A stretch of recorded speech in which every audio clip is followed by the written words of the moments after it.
ማሳያ ልትሆን የምትችል ጎል ነው ያሬድ ዳርዛ ማስቆጠር የቻለው። ምን አይነት ጎል ነው ያስቆጠረው አብዱ? ያሬድ ዳርዛ በብዙ ጨዋታዎች ጎል እምቢ ብሎታል፣ ግን ጎል በሚያስቆጥርባቸው ጨዋታዎች ደግሞ ክላስ ያለው ጎል ነው የሚያስቆጥረው። ከሲዳማ ቡና ጋር ቴዎድሮስ ታፈሰ፣ ያሬድ ዳርዛ ትንሹ ወላይታ ዲቻ በቀሪ 3 ጨዋታዎች ምናልባት ከወራጅነት ስጋት ነፃ ሆኖ መጫወት ካለበት በዚህ ጎል የተገኘን መሪነት ማስጠበቅ እስከ መጨረሻውም 3 ነጥቡን ማረጋገጥ ይኖርበታል። ያሬድ ዳርዛ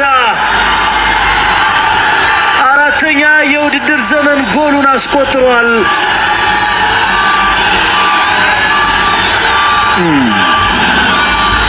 ቅዱስ ቂርቆስ በባለፈው ጨዋታ ጉዳት ገጥሞት ነበር።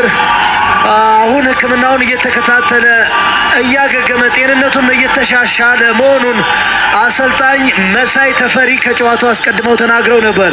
ያሬድ ዳርዛ ጨዋታውን ጎሉን ካስቆጠረ በኋላ ደስታውን ሲገልጽ የተዘጋጁበት ነገር እንደሆነ ግልጽ ነው። ዋው ምን አይነት ጎል ነው ያሬድ ዳርዛ ማስቆጠር የቻለው። ከቴዎድሮስ ታፈሰ ጋር አስገራሚ ኮምቢኔሽን ፈጥሮ ነው ጎሉን ያስቆጠረው።